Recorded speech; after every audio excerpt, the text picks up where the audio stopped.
El estudio bíblico es la herramienta contra la apostasía. Es el tema que tenemos para el día de hoy. Vamos entonces a la lectura, vamos a leer inicialmente de la segunda carta de Pedro. En el capítulo 1 vamos a leer del 1 al 10. Inicialmente dice la palabra del Señor. Simón Pedro, siervo y apóstol de Jesucristo, a los que habéis alcanzado por la justicia de nuestro Dios y Salvador Jesucristo, una fe igualmente preciosa que la nuestra. Gracia y paz os sea multiplicada en el conocimiento de Dios y de nuestro Señor Jesús. Como todas las cosas que pertenecen a la vida y a la piedad, nos han sido dadas por su divino poder mediante el conocimiento de aquel que nos llamó por su gloria y excelencia, por medio de las cuales nos ha dado preciosas y grandísimas promesas, para que por ellas lleguéis a ser partícipes de la naturaleza divina, habiendo huido de la corrupción que hay en el mundo a causa de la concupiscencia. Vosotros también, poniendo toda diligencia por esto mismo, añadid a vuestra fe virtud, a la virtud conocimiento, al conocimiento dominio propio, al dominio propio paciencia, a la paciencia piedad, a la piedad afecto fraternal y al afecto fraternal amor. Porque si estas cosas están en vosotros y abundan, no os dejarán estar ociosos ni sin fruto en cuanto al conocimiento de nuestro Señor Jesucristo. Pero el que no tiene estas cosas tiene la vista muy corta, es ciego, habiendo olvidado la purificación de sus antiguos pecados.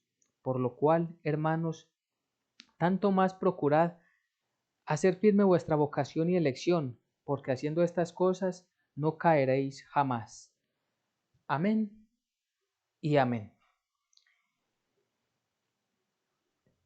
La segunda carta que escribe el apóstol Pedro lo escribe a los cristianos que están pasando por gran dificultad porque están viviendo en medio de una gran apostasía. Es decir, venía creciendo la apostasía, que no significa otra cosa sino que la gente se está apartando de la fe verdadera para unirse a una fe distinta a la de Cristo Jesús nuestro Señor.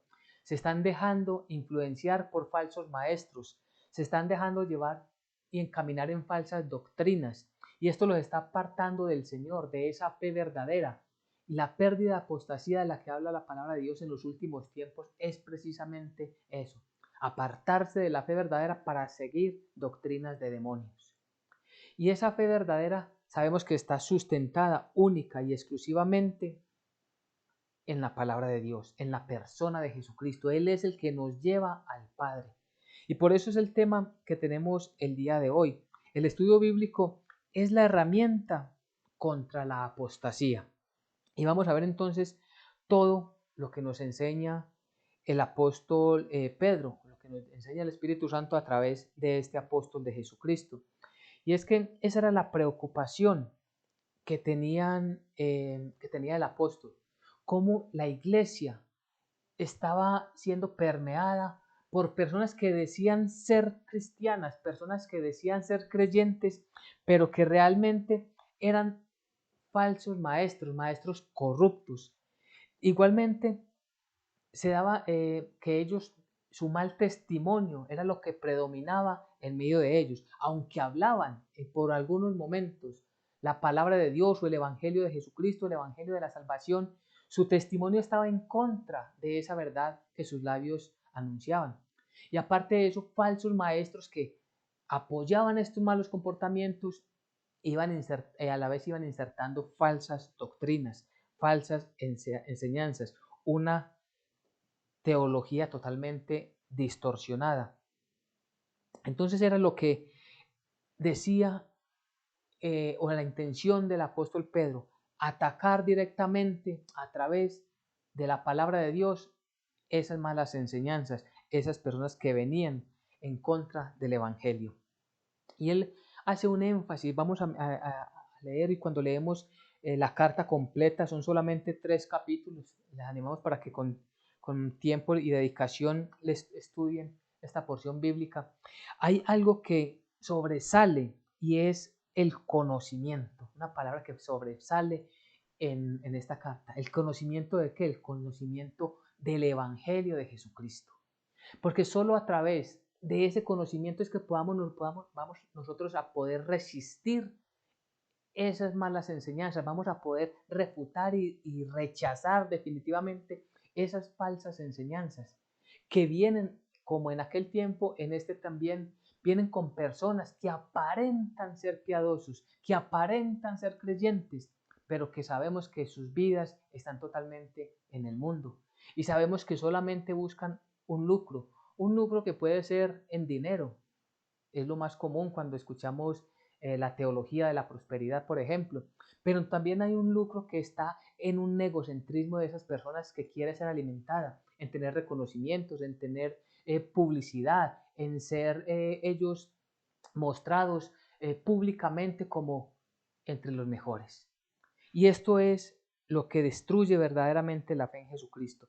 Y entonces ese conocimiento al que nos lleva la palabra de Dios en este día es que los cristianos debemos ser personas que nunca debemos de dejar de crecer. Los cristianos siempre debemos de estar en un continuo crecimiento. ¿Crecimiento en qué? En la fe verdadera, crecimiento en el conocimiento de la palabra de Dios y conocimiento en qué? En que nosotros debemos de estar más y más postrados delante de nuestro Señor. A mayor entendimiento de la palabra, mayor humillación. Eso nos enseña la palabra de Dios. Entonces ese crecimiento continuo nos lleva a eso, a adorar a Dios. Crecemos nosotros, pero hacia adentro, en un entendimiento que se manifiesta públicamente, pero que vamos siempre postrados y humillados delante de nuestro Señor. Entonces vemos que esta carta nos invita a creer en Jesucristo. Claro, es lo que hemos conocido siempre. Cree en el Señor Jesucristo y serás salvo. Todos los que creemos tenemos vida eterna, ¿cierto? Pero también nos invita esta carta no solamente a creer en Jesucristo, sino a conocer a Jesucristo. Y son cosas distintas. Creer en Jesucristo, sí, cuando somos llamados al Evangelio de la Salvación, cuando el Espíritu Santo hace esa obra maravillosa en nosotros declaramos y creemos que Jesucristo es el Hijo de Dios, quien pagó por nosotros en la cruenta cruz del Calvario, para rescatarnos del fuego del infierno. Él pagó, Él fue el sacrificio. Entonces ahí decimos que creemos en Jesucristo. Pero ahora vamos a conocer a Jesucristo. Y ese conocer a Jesucristo es conocer su carácter, cómo quiere Él que nosotros vivamos. Conocer qué dice la palabra en cada situación de nuestras vidas.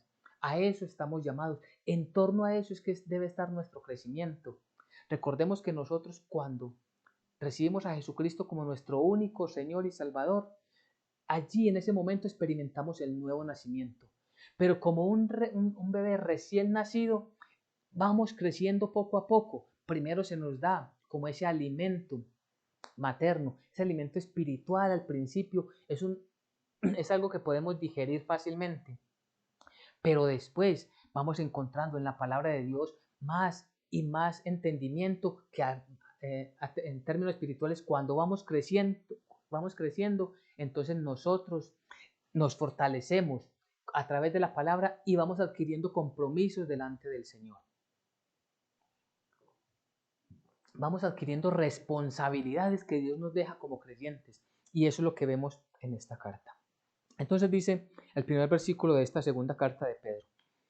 Simón Pedro, siervo y apóstol de Jesucristo, a los que habéis alcanzado por la justificación de nuestro Dios y Salvador Jesucristo, una fe igualmente preciosa que la nuestra.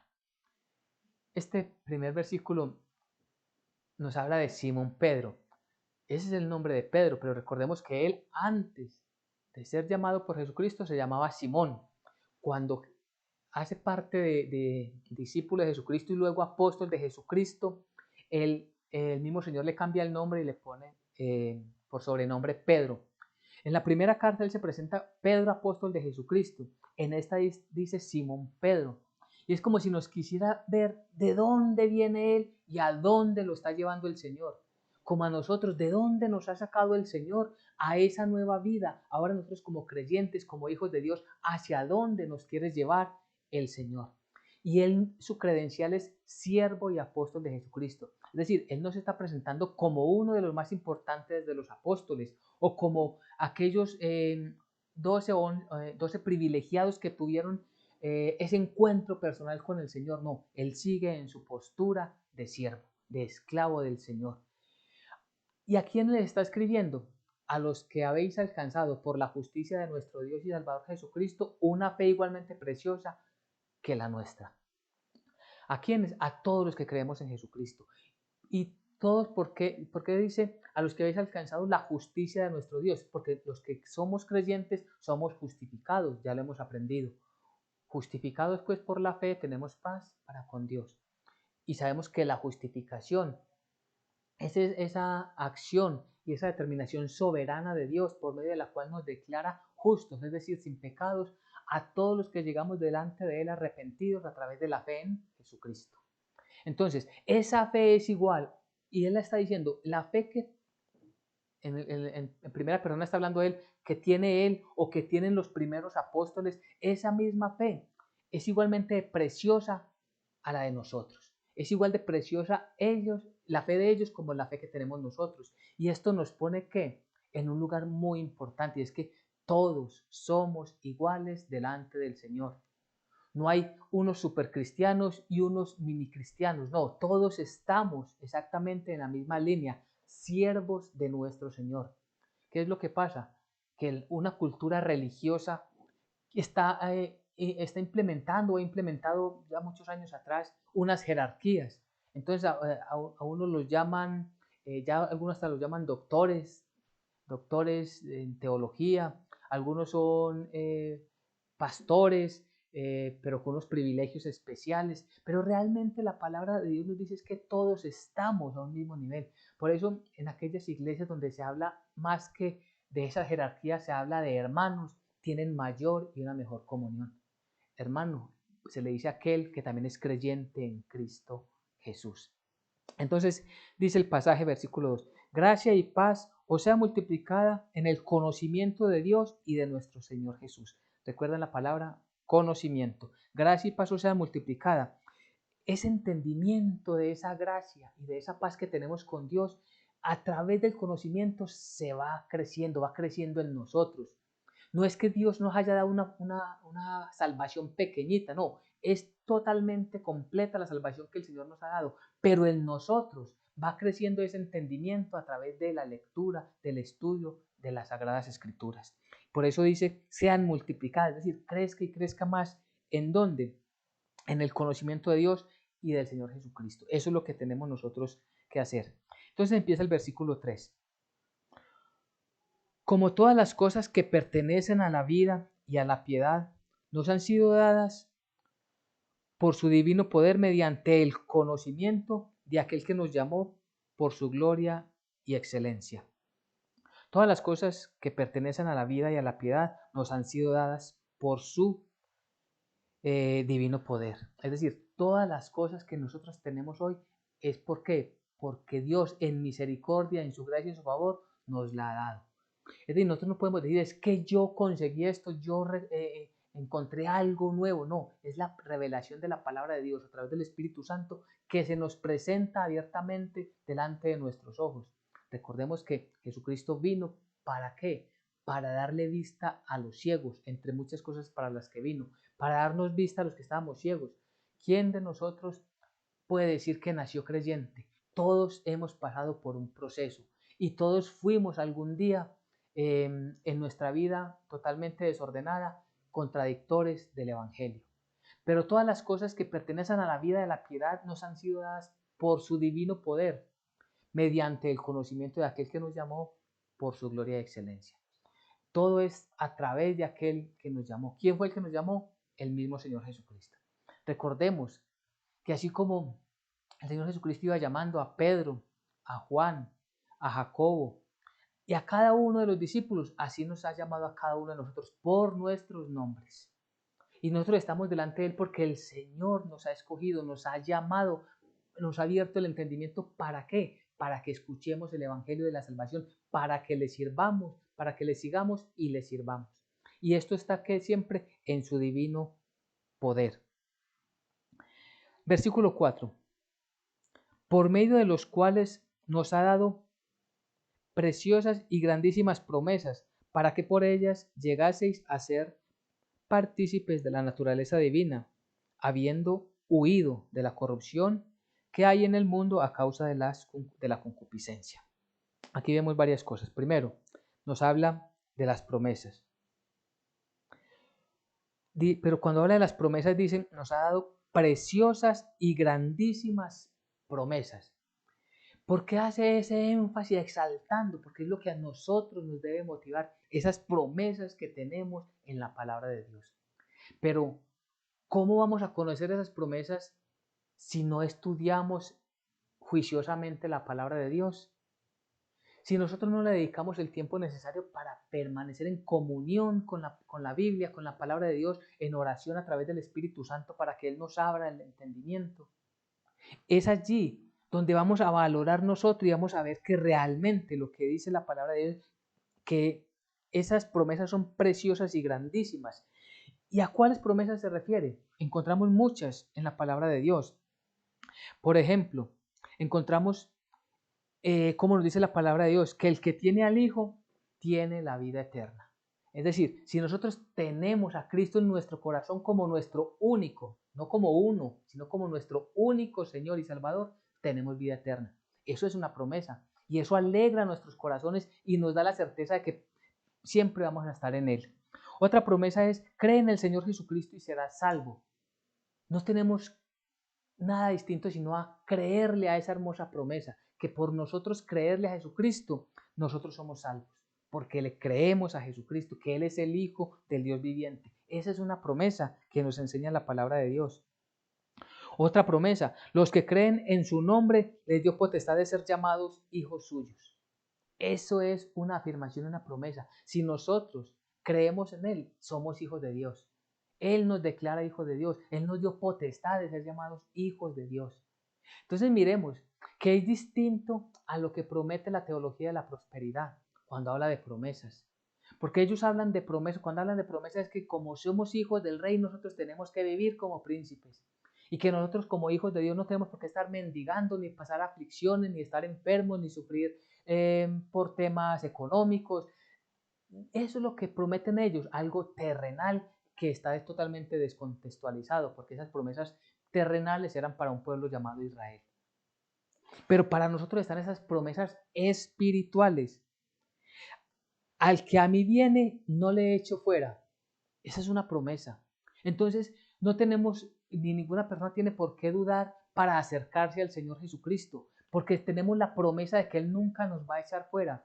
¿Quién puede venir delante del Señor? Toda persona.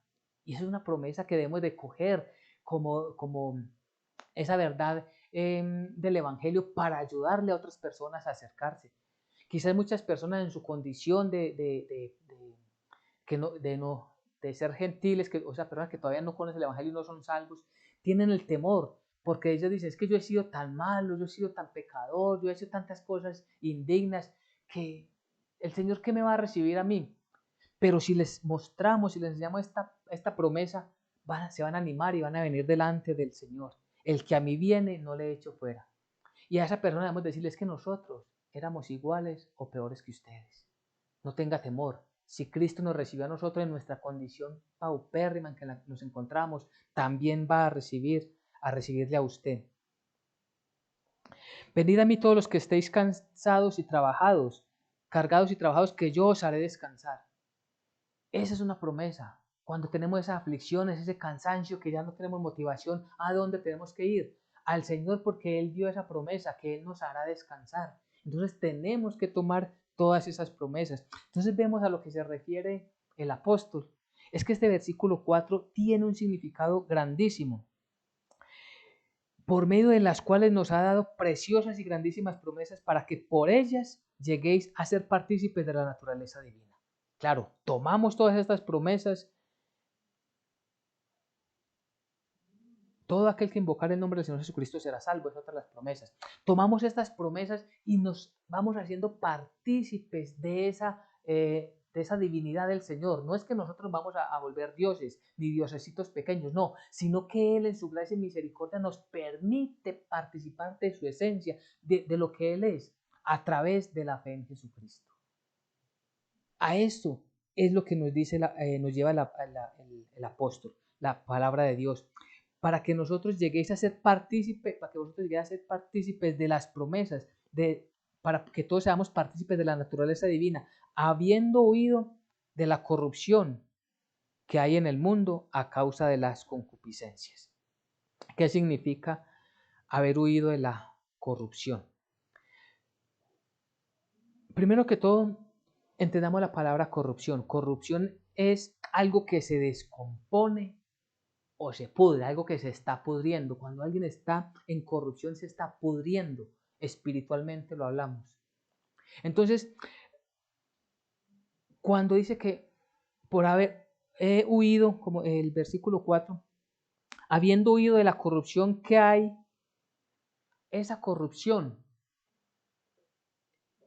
de la que nos habla la palabra, eso que daña, eso que pudre, es el pecado, las obras del pecado, las obras de la carne.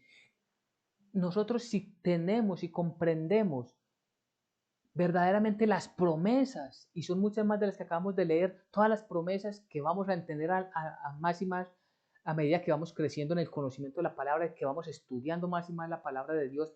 Entonces, ¿eso qué nos hace? Creer y acercarnos más a Jesucristo y apartarnos. Estamos huyendo ¿de qué? De esa corrupción. Estamos huyendo, saliendo. Esa palabra huir ahí dice salir con éxito, huir con éxito o salir apresuradamente con éxito, con un logro especial. Ese logro es el que nos da Jesucristo a través del triunfo que Él tuvo en la cruenta cruz del Calvario. Entonces, nosotros al huir de la corrupción significa que nos estamos acercando a Jesucristo. Alguien no puede decir que está huyendo, que está saliendo del pecado y no está llegando a Jesucristo. Si está saliendo de una actitud pecaminosa, de una acción pecaminosa, pero no llega a Jesucristo, está pasando a otra, simplemente de una celda a otra celda, pero no está llegando verdaderamente a Jesucristo. Entonces, ese escape exitoso del que nos habla la palabra huir es a lo que incluso el apóstol Pablo le había dicho a Timoteo. En 2 Timoteo 2:22, Pablo le dice, huid de las pasiones juveniles. Huye también de las pasiones juveniles y sigue la justicia, la fe, el amor y la paz, con los de corazón limpio invocan al Señor. Es decir, con los que de corazón limpio invocan al Señor es con los que nosotros debemos vivir, huyendo de esas pasiones juveniles. Y esas pasiones juveniles a las que Pablo le hacía mención a Timoteo son las mismas del tiempo de hoy. ¿Cuáles son esas pasiones juveniles? Los malos deseos, los deseos insaciables por el dinero, por tener un honor, un reconocimiento público, por tener poder, por tener mucha vida social, sin importar lo que la palabra del Señor dice, esas atracciones que tiene la carne. A esas pasiones juveniles que Pablo le estaba diciendo, también es a las que nosotros debemos huirle, conforme a la palabra que nos enseña a través de la segunda carta de Pedro. Esas pasiones juveniles son las que nosotros debemos de desechar y volvernos siempre delante del Señor. ¿Y esto cómo se consigue? A través de la fe, a través de creerle al Señor. Por eso, volviendo a la carta de Pedro, a la segunda carta de Pedro, todas estas promesas que nos llevan delante del Señor a mayor conocimiento y entendimiento de la palabra de Dios y de estas promesas que nos hacen partícipes de la vida eterna, todas estas promesas están encerradas ¿en qué? En un conocimiento que acrecienta nuestra fe. Y cuando tenemos esa fe verdadera, ¿qué produce en nosotros? Una acción. Y dice el versículo 5, vosotros también, poniendo toda diligencia por esto mismo, añadid a vuestra fe virtud y a la virtud conocimiento. Cuando empieza vosotros también, otras Biblias lo traducen por lo tanto o por eso mismo. O sea, como resultado de lo que acabamos de escuchar anteriormente, que es obra de Dios, ahora viene la obra de nosotros. es lo que Dios nos deja a nosotros como responsabilidades como creyentes. Es decir, no podemos nosotros quedarnos, sí, bueno, es que yo creo en el Señor Jesucristo como mi único Señor y Salvador. Pero, ¿y dónde está mi esfuerzo para crecer en el conocimiento de la verdad? Debe haber un compromiso individual. No podemos quedarnos simplemente con que yo escucho por allá la palabra cada 8 días y eso si no tengo pues otras cosas que hacer, si no tengo, como decimos popularmente, otro programa, entonces voy y escucho. No, debe haber en nosotros ese compromiso que Dios nos ha delegado para que nosotros cumplamos delante de Él. O sea, si comprendemos todo lo que el Señor hizo por nosotros, todas esas promesas que son ciertas, justas y verdaderas en nosotros, que Él nos ha dado la fuerza para huir de esa acción pecaminosa, ahora nosotros cómo nos mantenemos firmes delante de Él. Y es lo que dice el versículo 5. Poniendo toda diligencia. Poner toda diligencia significa un esfuerzo máximo. Y ahí es donde podemos estar flaqueando muchos de nosotros. Estamos verdaderamente con un esfuerzo máximo, con todo a todo motor para conocer más las Sagradas Escrituras. O ese esfuerzo máximo está en la productividad en el mundo natural, la productividad en nuestro trabajo, la productividad en las cosas que estamos construyendo para nuestra vida y satisfacción en este mundo. Estamos enfocados en construir un pequeño imperio eh, en nuestras finanzas y darnos gusto yendo y viniendo de un lugar a otro y nuestro máximo esfuerzo nunca ha estado ni lo tenemos en nuestros proyectos que sea en estudiar la palabra de Dios. A eso se refiere cuando dice la palabra de Dios con diligencia, con toda diligencia, es con todo nuestro esfuerzo, con el máximo esfuerzo en conocer la palabra de Dios. Por esto mismo, ahí es donde viene el compromiso, por esto mismo. Entonces, ¿qué es lo primero? O sea, como consecuencia del anterior, nosotros debemos de tener un máximo esfuerzo. ¿Para qué? Para añadir a nuestra fe virtud. ¿Qué es la virtud? La virtud es la excelencia en lo que se hace. Y estamos hablando en el contexto bíblico, es decir, que la fe que el Señor nos ha regalado, porque sabemos que por Efesios capítulo 2, 8 y siguiente, versículo 8 y siguiente, sabemos que la fe es un don que hemos recibido, un regalo de Dios. Entonces, a esa fe que Dios nos ha dado, nosotros debemos añadirle, ¿qué? La excelencia, el compromiso, la dedicación, el máximo esfuerzo. ¿Para qué? Para conocer más y más de Dios. Si conocemos más a Dios, mayor exaltación para Él, mayor humillación para nosotros. Eso es algo que nos puede servir para medir cómo estamos delante del Señor. Sigue diciendo, a la virtud, conocimiento. Es decir, si queremos hacer todo con excelencia, si queremos ponerle un esfuerzo máximo, es porque ahí el foco de nosotros es el conocimiento de la palabra de Dios. ¿Qué dice el Señor? ¿Qué quiere el Señor que yo haga? ¿Cómo quiere el Señor que yo lo haga? Que son cosas que quizás no tenemos muy presentes todos los días. ¿Qué es lo que el Señor quiere que yo haga? ¿Y cómo quiere el Señor que yo lo haga? Y es distinto a lo que yo quiero hacer y cómo yo lo quiero hacer. Es totalmente distinto y prevalece siempre y así será eternamente y gloria a Dios conforme a su voluntad. A la virtud, conocimiento. Al conocimiento, dominio propio. ¿Qué es ese dominio propio? Es contenerse o vivir disciplinados. Eso es ese dominio propio. Ese dominio propio es que las cosas no se van a hacer como yo las quiero, en el momento que yo quiero, cuando yo quiero, donde yo quiero. No. Ese dominio propio es que yo presento mi vida delante del Señor, escudriño mi vida a través de la palabra de Dios y confío en el Señor, esperando en Él y en sus promesas. Es tener ese dominio propio para no tomar decisiones o hacer acciones, o tener acciones más bien, perdón, tener esas acciones que van en contra de la voluntad de Dios.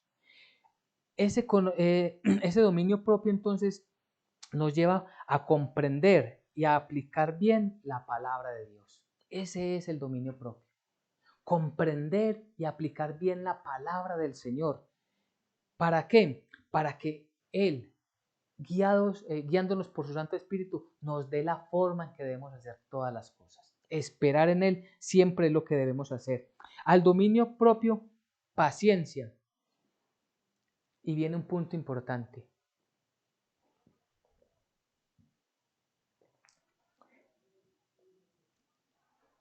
La paciencia es producto del dominio propio. Si yo no tengo dominio propio, yo quiero hacer las cosas rápido y a mi manera. Las quiero hacer donde yo quiera, como yo quiera. Eso se da por falta de dominio propio. Ahora, como no tengo dominio, perdón, como ahora sí tengo el dominio propio por causa de la palabra de Dios, porque espero en el Señor empieza a fortalecerme en la paciencia. Empiezo a crecer en la paciencia, en aprender a esperar los tiempos de Dios y las formas de Dios en mi vida. Entonces mire todo lo que tenemos que ir añadiendo, todo lo que tenemos que ir sumando, todo hace parte de un solo ser que se llama el creyente, el cristiano. El Señor nos da la fe y nosotros tenemos que estar trabajando en torno a lo que Él nos da. Y eso tiene un propósito que ya lo vamos a ver. Al conocimiento, dominio propio, al dominio propio, paciencia, de la paciencia, piedad. La piedad es vivir con reverencia, lealtad y obediencia a Dios. Eso es la piedad. Vivir con reverencia, lealtad y obediencia a Dios. Entonces, ahora, como tengo paciencia, como ya el Señor me ha dado ese talento de tener mucha más paciencia porque ya tengo dominio propio, por causa del conocimiento, por causa de la fe que Él nos ha dado y que ha venido creciendo, entonces ahora, ¿qué es lo que hay en nosotros? Esa reverencia y esa lealtad, esa obediencia a Dios. O sea, yo estoy aquí en esta situación porque quiero obedecer a Dios. ¿Que nos equivocamos? Claro que sí. Y volvemos y retomamos el camino pidiéndole perdón a Dios, pero perseveramos siempre en seguir su buena y poderosa voluntad. A la piedad, afecto fraternal, y al afecto fraternal, amor. Recordemos que esto es algo que no tienen esos falsos maestros. Ese afecto fraternal que a veces se disfraza de un amor, pero un amor equivocado porque no enseñan la palabra de Dios, sino que simplemente son permisivos y en ningún momento son tropiezos al pecado. Esto sí se debe reflejar en un verdadero creyente. Ese afecto fraternal y ese amor se entrega porque viene del amor de Dios, ese amor de Dios que enseña la palabra de Dios, que corrige al ser humano, que nos lleva al arrepentimiento, que nos trae esa fe verdadera. Esto va completando esa vida y esa forma de vivir del cristiano. Porque si estas cosas están en vosotros y abundan, no os dejará estar ociosos ni sin fruto en cuanto al conocimiento nuevamente de nuestro Señor Jesucristo. Si en nosotros abunda este propósito, si en nosotros abunda esta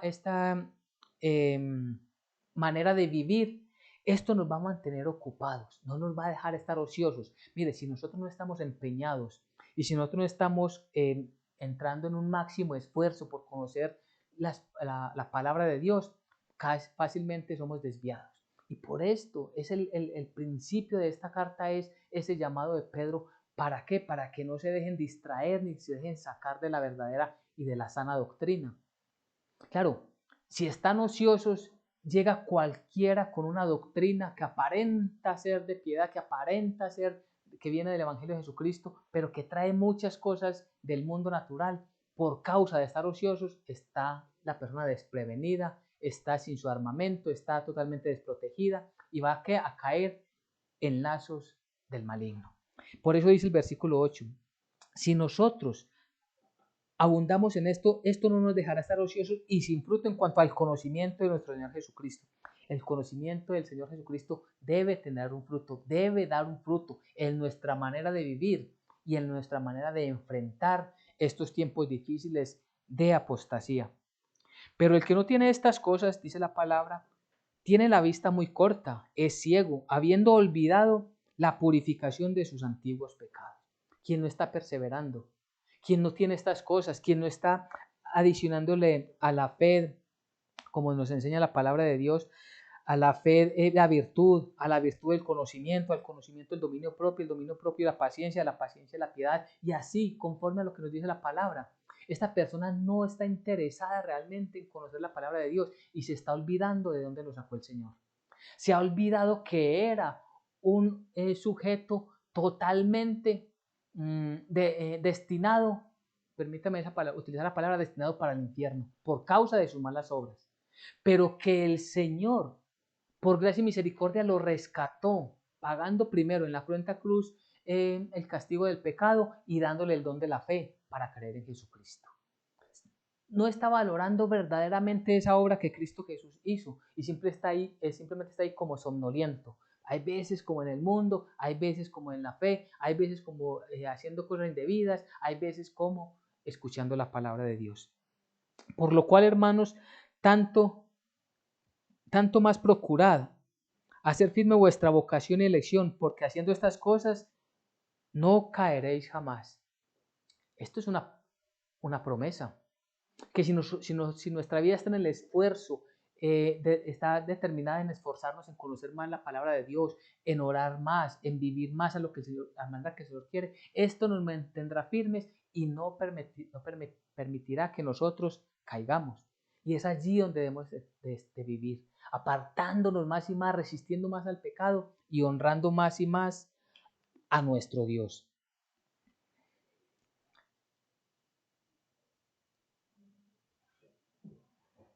Entonces el apóstol Pedro